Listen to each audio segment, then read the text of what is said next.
Las cosas a nivel de contratos, habían ciertas cosas que no estábamos de acuerdo. Juan Carlos Ferrero had an interview in which he explained what went wrong between him and Carlos Alcaraz. He finally admitted that the problem was his contract, or indirectly, the money. From a result perspective, their partnership delivered nearly everything a player and coach could dream of. Grand Slam trophies at the US Open, Wimbledon, and Roland Garros, weeks at #1, dominant performances against the best players in the world. From the outside, it looked like a perfect match. But behind the scenes, things were changing. In the past year, subtle signs started to appear. Ferrero was no longer traveling full-time with Alcaraz. Samuel Lopez took on a bigger role, sharing coaching responsibilities. While this was initially presented as a normal evolution of a growing team, it later became clear that deeper issues were developing. Now Juan Carlos Ferrero gave a revealing interview to Marca, offering his side of the story for the first time. His words were calm but clearly emotional. Ferrero admitted that the separation hurt him deeply, not because of the results, but because of how everything ended. Uno tira para un sitio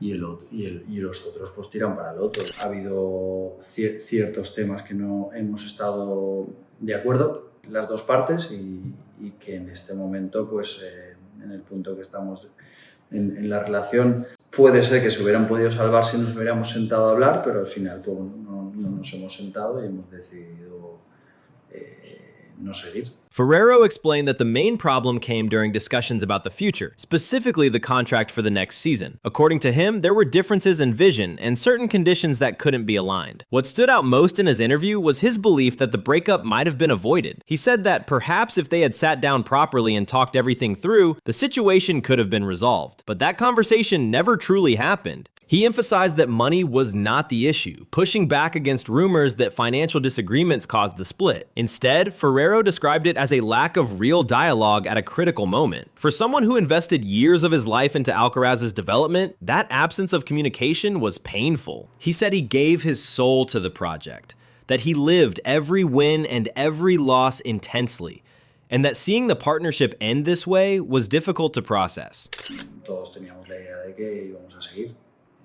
Luego ha pasado lo que ha pasado y bueno, separamos nuestros caminos, pero en principio la idea, por eso yo dije que me hubiera gustado seguir, porque al final yo creo que la idea de todos en un principio era seguir. Creo que él ha tenido suerte al principio por encontrar a una persona que le guiara en ese crecimiento, que tuviera al lado, que ha tenido esas experiencias en el mundo del tenis que creo que a él le han podido llegar a enseñar muchas cosas, ¿no? Y bueno, pues tener esa, digámoslo, a esa guía, ¿no? Obviamente fuera de la parte familiar, sino en la parte profesional que le guiara, pues por eso digo suerte, porque muchas veces no es fácil encontrar a esa persona que te dedique todo ese tiempo. Despite the disappointment, he avoided bitterness.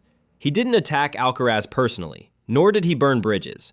In fact, he left the door open for a possible reunion in the future, saying that emotionally, the connection is still there. On the other side, Carlos Alcaraz and his camp have been far more reserved. Alcaraz himself has not gone into detail publicly, but comments from his father and close circle give insight into their thinking. From their perspective, the decision was professional, not personal. They insist that everyone is entitled to their opinion, but that the choice was made based on what they believe is best for Carlos moving forward. Sources close to the team suggest that the split was not a sudden or impulsive move. It was a decision discussed internally, involving Alcaraz's family and advisors. As Carlos matures, both as a player and as a global star, his needs have changed. The demands of his schedule, his brand, and his long-term goals may no longer align with the structure that existed before. Samuel Lopez stepping into the role of head coach signals a shift rather than a revolution. Lopez is familiar with Alcaraz, understands his game, and represents continuity, but also a fresh dynamic. For Alcaraz's team, this change is about evolution, not rejection of the past. When you put both perspectives together, the story becomes clearer. This was not a dramatic fallout fueled by arguments or poor results, it was a slow divergence in vision. Ferrero wanted deeper communication and clarity about the future. Alcaraz's camp wanted flexibility and a new direction. Neither side appears to believe the other acted with bad intentions. Still, the emotional weight of the split is undeniable.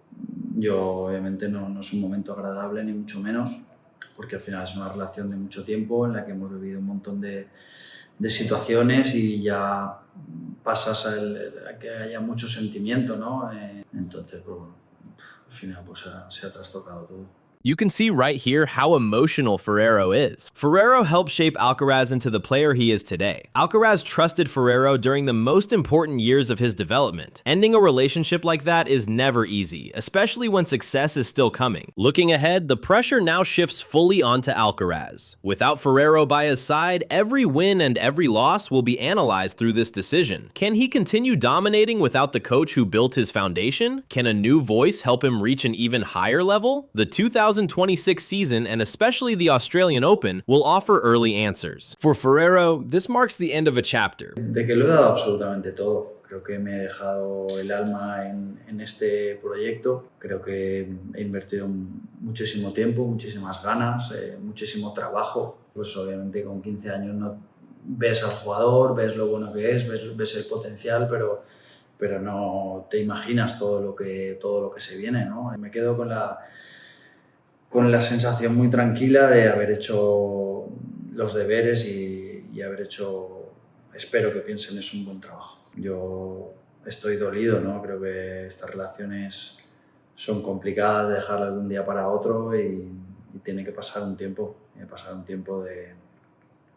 de duelo y bueno, y sobre todo pues supongo que también me dolerá pues, cuando lo vea jugar y los torneos y bueno, ahí entran pues muchas experiencias, ¿no? Vividas, así que bueno, creo que va a tomar un tiempo. His reputation remains elite, and his work with Alcaraz will always be a defining part of tennis history. In the end, this split feels less like a breakup and more like a crossroads. Two successful paths that ran together for years have finally separated. Whether they ever reconnect remains to be seen, but what's certain is that the Alcaraz-Ferrero era will be remembered as one of the most impactful partnerships in modern tennis. As Carlos grew into one of the biggest names in the sport, the financial ecosystem around him exploded. Bigger sponsors, bigger obligations, bigger risks. And when that happens, every decision suddenly carries a price tag. From the coaching side, there's also a reality people don't talk about enough. When you help create a superstar, you eventually reach a crossroads. The money changed the stakes. And with higher stakes, even the strongest partnerships are tested. In elite sports, loyalty and business are constantly pulling in opposite directions. And sooner or later, one of them wins. Se ha podido llegar a comentar el tema económico, pero el tema económico he demostrado desde muy joven, ¿no? Que no era para mí lo más importante. Sí que se ha hablado de que yo podía pedir más, pero bueno, creo que ellos también sí que es verdad que han tenido un detalle siempre muy importante de tener un porcentaje muy alto. Y bueno, creo que al final el tema económico he intentado dejar claro que no fuera uno de los problemas ni el motivo por el que yo estaba en este proyecto. So as this chapter closes, it's not about who was right or wrong, it's about evolution, about knowing when a successful story has reached its natural ending, before it turns into something it was never meant to be.